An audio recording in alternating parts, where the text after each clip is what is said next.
He shared them with Mike and Mike. From our perspective, he got his favors, and he's got the kind of guys he likes to talk to and hang out with and just, kind of chop it up with. But a lot of us ain't those guys. A lot of us ain't under center making $20 million a year. So we're not his favorite. If that is the case, we have nobody to blame but ourselves, because we had the opportunity in the CBA to make some legitimate changes to that. And I think there's probably too much pressure to come back to a deal when we had all the power on our side. And, that was something that we should have had negotiated into the CBA, because this shouldn't be someone who's the judge, jury, and executioner. Stephen A., what's going on here? Well, what's going on here is a couple of things. When you look at Terrell Suggs, he's basically saying that, Raj Goodell, he ain't down with the brothers. I mean, there's just no, that's the way I interpreted it. Now, I've interviewed and spoken to Terrell Suggs on several occasions. I don't know him that well, obviously, so I can't definitively say what he meant, but I can tell you how it came across to me. Mm-hmm. Roger Goodell ain't too down with the brothers. That's what he's saying. Taking it a step further, let's understand a couple of things. As it pertains to what Aaron Rodgers had to say, I think he's absolutely right. He had an opportunity to negotiate the collective bargaining agreement. I would remind everybody that with the collective bargaining agreement, if I recall correctly, there was one standout. There was one person that voted against agreeing to the collective bargaining agreement. And that person would happen to be Ryan Clark, our colleague here at ESPN. As far as I'm concerned, he is the only person that has a gripe. Everybody else should shut the hell up. I don't want to hear it. It is what it is, because even if you were to agree to the deal, did you have to do 10 years? What happened to 5? Who signs a 10-year deal? Do you realize how much life changes in a decade? But you're the NBA and you're the NFL Players Association. You agreed to a 10-year deal. Now, this is not from me. This is from a number of people familiar with collective bargaining negotiations, experts on it, quite frankly. They believe that the NFL Players Association got taken to school, and that all of this stuff, these retroactive actions against the league, are a product of you really getting you pushed around at the negotiating table, getting a deal that wasn't deemed great for the players, and now you're trying to revisit it every chance you get. I don't know all the particulars, even though I know my collective bargaining. Bottom line is that I'm just going to look at it at that.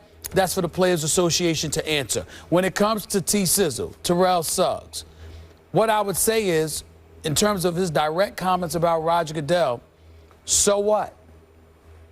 Listen, this notion that I'm some fan of Roger Goodell's. I do like Roger Goodell in terms of the job that he's done overall. He's made mistakes, but I think by and large, I don't mind him at all. I really, really don't. And what I'm saying, but I don't know the man. I've never even met the man, I would tell you this. Roger Goodell, to me, plays by big boy rules. And I think we all need to recognize what those big boy rules are. Those with the gold make the rules. That's the golden rule. Roger Goodell is the commissioner of the National Football League, which is the #1 sport in America. They're making billions of dollars annually, and that is that.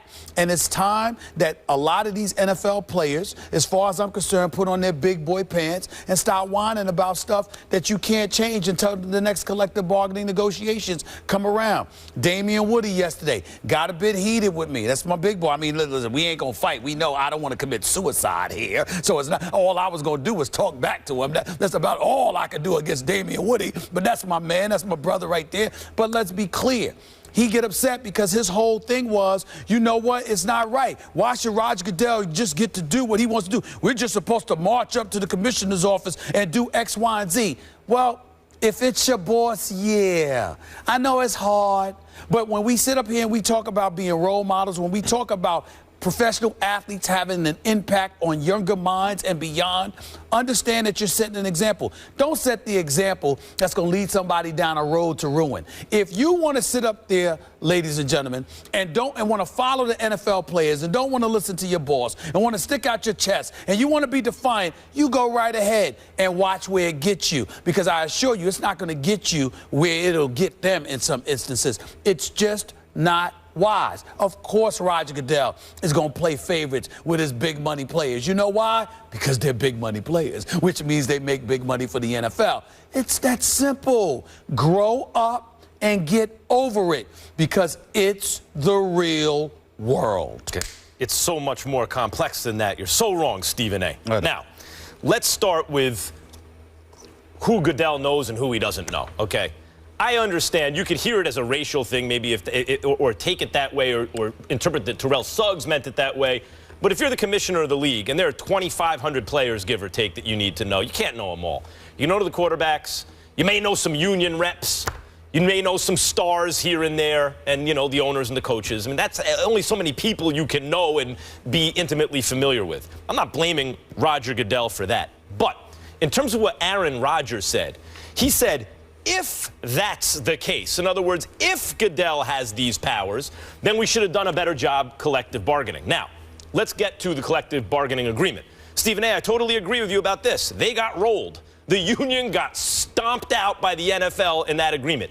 It is, I mean, they rolled back the percentage of the money that the players keep. They rolled it back from 57 to 50%. They got everything they wanted, essentially, the NFL.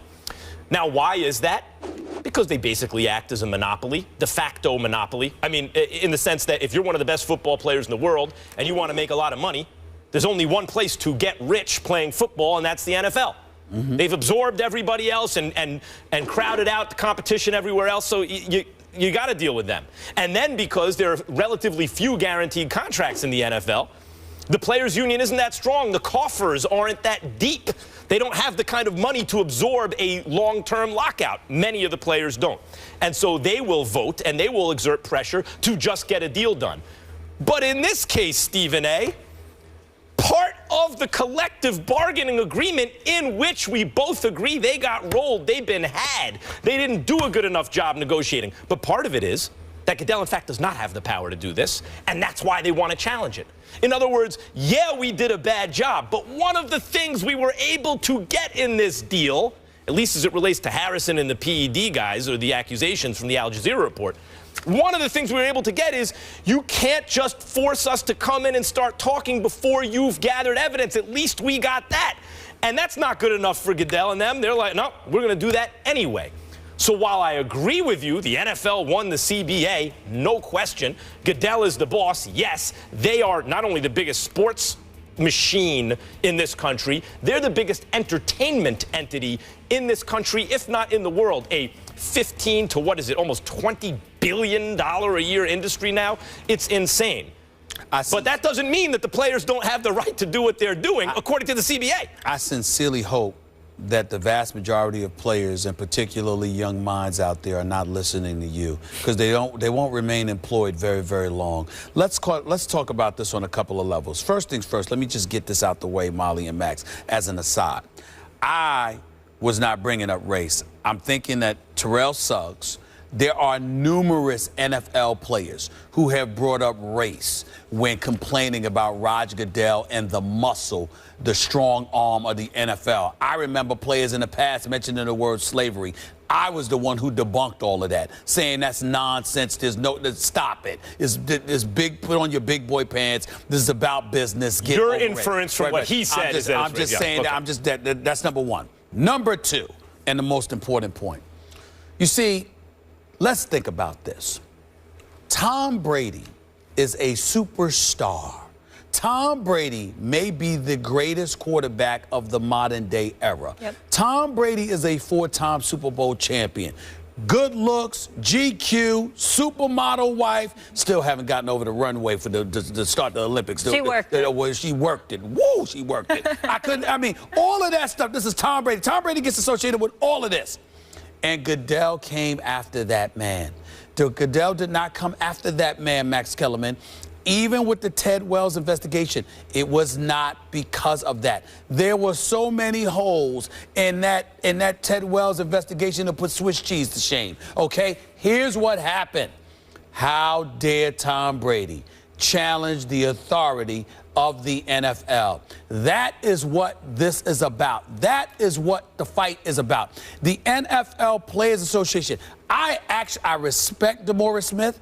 I like him. I'm not down with talking to Atala, his deputy, that much. But DeMaurice Smith can talk to me any day of the week. Let me be clear. I respect this man. I like him. I think he's an astute mind. My only issue with him is that he has not meshed the lines. He continues to separate as wide as the ocean labor negotiations with labor relations. He hasn't intertwined them at all. You have to engage in labor relations. You cannot be at odds with the strong arm of the law all the time, where you're butting heads and butting heads and butting heads on everything, and everything becomes a legal issue, because by and large, when it all comes down to it, you're going to end up losing. I appreciate and y'all that are not point. bringing that up. I appreciate that point. There's something, of course, to that. Basic relationships are important to keep as good as possible. However, the basic premise of your argument, the very pragmatic attitude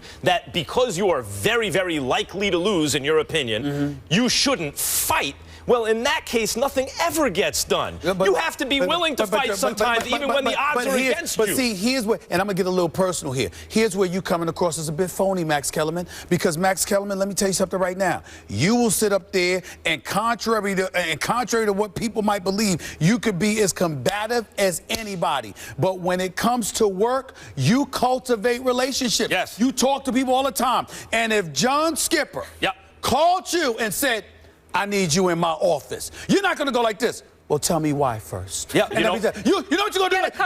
Here's what you're going to do. You're going to say when. Now, even though you love L.A., if Bob Iger decided that he was going to be in Utah during a blizzard, and he said, Max Kellerman, I need you to get your behind to Utah, you'll find out when you get here how much you want to make a bet. You on the phone, whether it's your manager or the travel agent or whatever. You're going to get your behind out there. Why? Because the boss called you. That is the bottom line. Yeah, number one, you're right. Number two, it's because we got good commissioners at ESPN. Oh, no, wait a minute. We have commissioners that we're not at odds with. Wait a minute. Oh, trust me. Okay. I've always had moments where I'm at odds with anybody, okay? But when the boss calls, I'm going to come and talk to him. Now, that doesn't mean I'm going to sign papers and do in this case, what they he's say. not the boss. Wait a minute. He's acting as law enforcement, not the boss. Well, that's what I mean by the boss. Well, okay, but as I said yesterday, if the cops say we want you to answer questions, and they start rattling handcuffs to intimidate you, you can say time out. No, am I under arrest or not? Wait a minute. I got rights. Hold on, time out. You might do that unless you're fearful of getting shot. Then you're going to sit up there. You know what you're going to do? I need to live another day. Let me chill. That's what you're going to do. Why? Because it's the intelligent thing to do. We are sitting up here sticking our chest out and advising people to be unintelligent, stick out their chest. You may have said it would have been intelligent. You might have said it would have been intelligent for Muhammad Ali just to take the step forward in the draft, and they would have taken care of him, and he'd have been okay, and he wouldn't have lost 4 years of his career. But the reason we remember Muhammad Ali today is not only because he beat Sonny Liston and Joe Frazier and George Foreman, everyone, but because he said to the government of the United States, ask Muhammad Ali and his family what he suffered. Sure. And what he suffered. And then ask them if it was worth it. Yeah, it's worth it now, but at the time, how was he feeling? I don't know if this is the same type of cause we have right here. You're saying it takes courage. I don't know. This is a fair comparison because you're bringing up Muhammad Ali. I'm bringing up James Harrison. Not Muhammad Ali. We're going PEDs. We're going a whole other issue. James Harrison also said he come to my house. Let's stay focused, people. Please, stay focused. Stop it. That was a great debate, though. When we come back, we're going to go on the field. The Seahawks played second fiddle to the Cardinals in the NFC West last season. But are they getting plenty of respect heading into 2016? We will explain when we come back. It's lit. The real one.